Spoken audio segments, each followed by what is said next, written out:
Vous êtes en crise de couple, c'est peut-être pour ça que vous allez écouter cette vidéo. Vous êtes ensemble depuis très longtemps, 5, 10, 15, 20 ans, et tout d'un coup, une bombe qui a été lâchée. Hein, je t'aime plus, je veux plus te voir, je veux ma liberté, je veux être libre, etc. Et vous avez commis beaucoup d'interdits au départ. Eh bien non, vous n'avez pas tout perdu. Vous avez trouvé la communauté latine des pirates et vous allez trouver des solutions pour passer en phase 4 du couple, pour passer dans la phase de grande intimité. Vous allez vous régaler. Si vous êtes ensemble depuis longtemps et que vous avez comment dirais-je, un petit retour de flamme, on va dire, dans votre couple, cette phase d'exploration, la phase 3 n'est pas très grave, vous allez quand même pouvoir la résoudre. Évidemment, il y a des personnes qui divorcent alors qu'ils sont ensemble depuis 5, 10, 15, 20 ans, mais c'est simplement, et si vous avez analysé correctement les personnes autour de vous qui ont divorcé, celui qui n'était pas en crise, celui qui n'est pas qui n'a pas au départ fait les premiers pas de dire « je t'aime plus », eh bien celui-là qui n'était pas bien finalement a créé un remous dans son couple et ce couple a été mal géré par celui qui n'était pas en crise. Vous, votre conjoint est en crise, votre conjoint vous a dit qu'il ne vous aimait plus, vous êtes au bon endroit car vous allez cesser de faire des erreurs, vous allez vous rapprocher, vous allez apprendre comment on récupère son conjoint et vous allez filer en phase 4 et vos enfants vous seront reconnaissants de ne pas changer de maison toutes les semaines et votre conjoint plus tard vous dira « heureusement que tu as été un roc, sinon je ne sais pas où j'en serais ». Quand on est en crise de couple, quand son conjoint nous a dit qu'il ne nous aime plus, pardon, on anticipe souvent le pire. Hein. C'est une tendance qui est aggravée d'ailleurs par de la dépression, souvent enfin, des symptômes dépressifs, quand notre conjoint nous dit qu'il nous aime plus. Donc l'idée, c'est de sortir de cette idée de qu'est-ce qui ne va pas, je m'en sortirai pas, je crois que je vais divorcer, je crois que c'est foutu, hein, ce que vous pensez des fois pendant votre traversée du désert. Je vous rappelle, tous les pirates qui ont réussi à récupérer leur conjoint, il y en a des milliers depuis 1999, ont tous vécu cette traversée du désert. Donc il y a deux solutions. Soit on se dit, je suis dans la traversée du désert et je suis dans la prophétie autoréalisatrice, c'est-à-dire le phénomène psychologique ou la simple conviction d'un événement, je crois que c'est mort, c'est foutu, et donc déclenche l'événement en question. Par exemple, s'attendre à ce que votre conjoint ne revienne pas va renforcer votre comportement en disant c'est mort, c'est foutu, j'abandonne, et ça augmente le risque de l'échec. Donc pendant la phase de la traversée du désert, si vous avez des idées négatives, eh bien vous risquez de transformer négatif, c'est ce qu'on appelle la prophétie autoréalisatrice. Alors, les anticipations négatives ne sont pas mauvaises en soi, elles peuvent remplir une fonction importante, une fonction de motivation. Par exemple, vous me dites en coaching parfois, oui, mais moi je suis très malheureux ou très malheureuse parce que mon mari ou ma femme a un pansement. Et je voudrais pas que mon mari ou ma femme parte avec pansement. Eh bien là, ça doit vous donner de la motivation hein, pour ne pas que ça se passe. Donc, c'est les anticipations négatives. Je ne veux pas que mes enfants changent de maison tous les 15 jours. Eh bien, ça va vous demander une spirale positive, quelque chose qui va faire que vous allez prendre toute votre force et malgré les effets dépressifs, malgré le fait que pendant la phase pendant la phase plateau, pendant la phase de traversée du désert, malgré les symptômes dépressifs, eh bien, vous allez être capable de bosser, de mettre en application ce que vous apprenez et petit pas par petit pas, de vous rapprocher de votre conjoint. Dans le cadre finalement de la crise de couple, vous pouvez mettre en place ce que j'appelle l'immunisation cognitive. Certaines personnes tendent à interpréter a posteriori leur expérience, même positive, de manière à ce qu'elles correspondent à la mauvaise image qu'elles ont d'elles-mêmes. Si votre conjoint vous a dit que vous étiez nul, qu'il ne vous aimait plus parce que vous n'avez pas fait d'efforts, etc., vous allez avoir tendance à vous comporter comme ça. Si vous faites ça, vous allez être finalement immunisé contre les retours encourageants qui devraient vous pousser à modifier vos propres pensées. Parfois, même quand le capitaine vous encourage, quand le capitaine donne toute votre énergie, des fois vous avez du mal à le recevoir. Hein, parce que vous avez encore une mauvaise image de vous. C'est ça le piège de l'immunisation cognitive. Vous êtes immunisé cognitivement contre le positif. Donc les personnes qui ont reçu un message du type « je t'aime plus, c'est fini », vont avoir souvent de la peine à reconnaître la réussite et aborder de nouvelles expériences sans émettre les pires prédictions. Et si je dis ça, que mon conjoint fasse ça, et s'il me disait non, et si ça aggravait la situation, etc.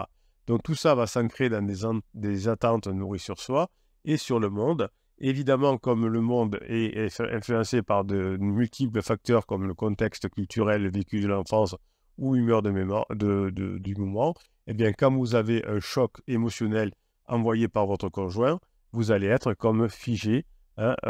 Évidemment, les personnes en bonne santé qui ne sont pas en crise de couple vont modifier généralement leur jugement jusqu'à recevoir finalement des insights favorables. Eh bien, le mécanisme mental, sachez qu'il est en grande partie inconscient. Votre mécanisme mental est en grande partie inconscient. Donc, dès que vous dites « c'est mort, c'est foutu, je ne sais pas, il m'a dit que », vous risquez de sombrer dans l'auto-réalisation prophétrice négative.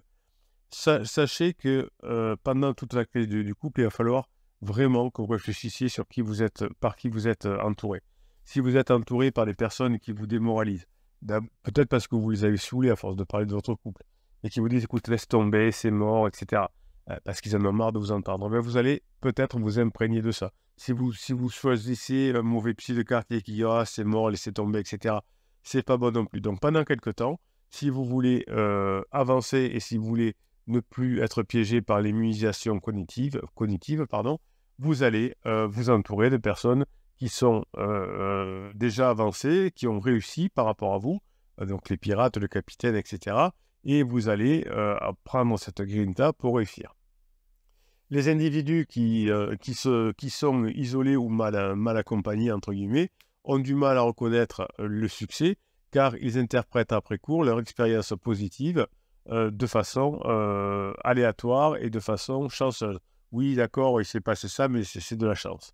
Donc finalement, parfois, pour des pirates que j'ai en coaching, même un événement extraordinairement positif ne suffit pas à neutraliser le déclaratif de votre conjoint qui a dit « je t'aime plus, je ne reviendrai pas », etc. Évidemment, tous les pirates qui sont revenus avec leur conjoint ont entendu à un moment ou à un autre « c'est fini, je ne reviendrai pas, c'est mort, ne te fais pas d'illusions ».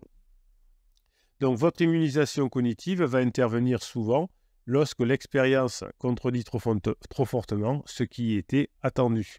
Il semble plus facile de rejeter cette donnée en la classant au rang d'exception, ce qui empêche la réorientation mentale. Un écart très faible entre les attentes et ce qui est vécu ne provoque pas non plus de changement important. Donc finalement, pour tempérer la tendance aux prophéties catastrophiques, mieux vaut que vous adoptiez un dosage que j'appelle moyen, c'est-à-dire éprouver de nouvelles expériences qui s'écartent sensiblement, mais pas trop, évidemment, des prédictions. Donc ça veut dire que si vous dites ouais, voilà, tu vas faire une aide magique et ça va marcher, c'est tellement loin de la réalité que ça ne peut pas marcher. Si vous faites des trucs trop rikiki, oui, je l'ai appelé, j'ai discuté 2 minutes, puis j'ai raccroché, c'est trop rikiki. Ça ne va pas vous donner un coup de boost. En revanche, si vous dites, ben voilà, j'ai inventé 3 histoires, j'ai fait 3 storytelling ou 3 blagues, etc. Et j'ai réussi à en passer une, eh bien là, ce sera pas mal. Donc vous allez pratiquer ce que j'appelle l'amélioration centrée sur les attentes.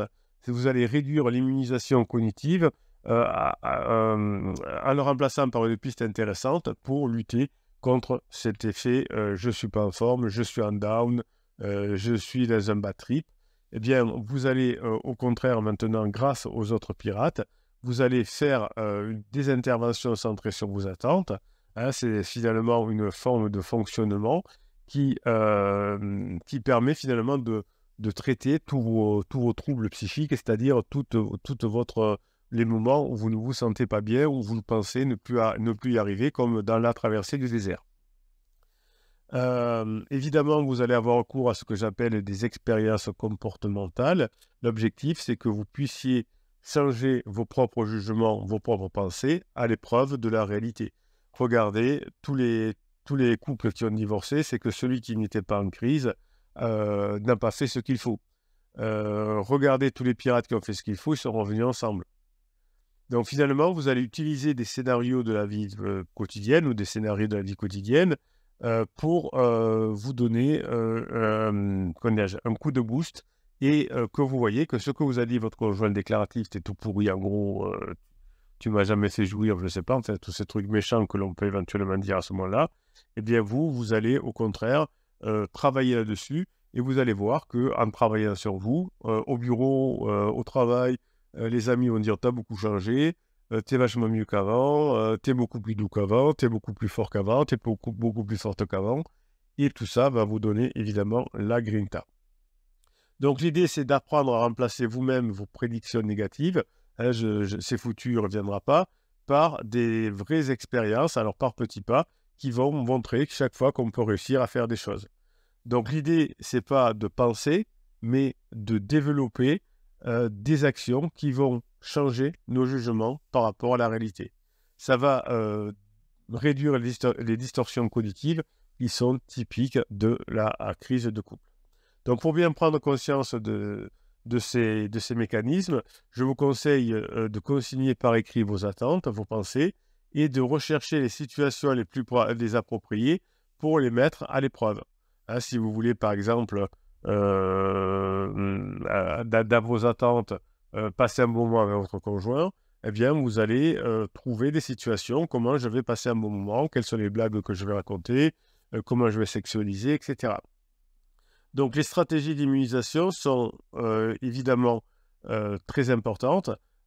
Faut que vous ayez en tête la phrase suivante, qu'est-ce que je risque de penser après coup, ce qui serait susceptible de gâcher mon succès. Hein, que je ne vais pas risquer de gâcher mon succès. Qu'est-ce qui me fait douter a posteriori du résultat de l'expérience? Hein, donc, j'essaie de voir finalement, quand j'ai réussi l'expérience, comment je suis. Comment j'agis, quel est mon mode de pensée. Évidemment, l'espoir fait vivre, comme on dit, hein, mais c'est parce que vous aurez mis à la fois l'espoir et l'augmentation de compétences que vous allez pouvoir récupérer votre conjoint. Donc, votre mental, votre mindset est l'une des choses les plus importantes pour récupérer votre conjoint. Si vous arrivez à travailler sur votre mindset, si vous arrivez à travailler sur votre force physique, votre forme physique, eh bien, vous arriverez à avoir cette forme grinta, hein, et cet espoir que vous allez avoir, finalement, va augmenter vos attentes envers vous, hein, d'être de mieux en mieux, de maîtriser vos pensées, vos émotions, d'avoir le principe de l'action unique, d'avoir la philosophie des arts martiaux, si vous voulez, et tout ça va faire que, finalement, vous allez augmenter considérablement les possibilités d'être ensemble. Donc, vous voyez que la clé de votre conjoint, ce n'est pas de la tarte. Il a transformé sa crise personnelle en crise de couple, vous avez mal géré au début. Donc maintenant, vous allez faire ce qu'il faut, vous allez revenir petit à petit et vous allez récupérer votre conjoint en crise. Et ça, c'est bon. Hein, vous allez renforcer vos attentes positives. Hein, vous allez savoir que vous avez des facteurs qui vont vous aider à avancer. Ça s'appelle des formations. Et vous allez faire une alliance avec les autres pirates. Hein. Je fais les formations et vous m'aidez à les mettre en place. Évidemment, plus vous allez être chaleureux, plus vous allez être compétent, plus vous allez aider les autres pirates également, plus vous allez avoir confiance en vous, hein, et plus vous allez être évidemment chaleureux et compétent et sympa avec votre conjoint, plus vous allez avoir une attitude ouverte et coopérative avec votre conjoint, plus vous allez prendre en compte les besoins de votre conjoint, plus vous pourrez traiter activement vos craintes et vos espoirs. Vous pourrez augmenter les espoirs chaque fois que vous ferez quelque chose et vous diminuerez vos craintes. Donc, vous allez avoir un objectif très clair. Comment je passe un bon moment avec mon conjoint aujourd'hui. Voilà mes pirates, je vous souhaite la journée que vous méritez. Je voulais vous faire ce point-là pour vous donner de la grinta. Vous avez une partie de votre cerveau qui fonctionne bien. Vous avez une partie parfois qui boite. Eh bien, vous allez, grâce aux formations, remettre tout ça dans le bon sens et vous allez augmenter les probabilités de revenir ensemble. Cette immunisation cognitive peut vous faire du mal, mais si vous savez gérer votre cerveau, si vous savez transformer les questions négatives en questions positives, eh bien, vous pourrez récupérer petit à petit votre conjoint. Vous pouvez y arriver, ça dépend de vous, ça dépend de votre travail, ça dépend de votre grinta, ça dépend de comment vous allez aider les autres pirates en écrivant dans les descriptifs des vidéos ou sur YouTube, vous allez faire ce qu'il faut et vous allez repartir avec un esprit gagnant, parce que pour récupérer son conjoint, c'est tout à fait possible. La phase 3 du couple n'est pas mortelle si on fait ce qu'il faut, mais il faut avoir la grinta pour aller au bout.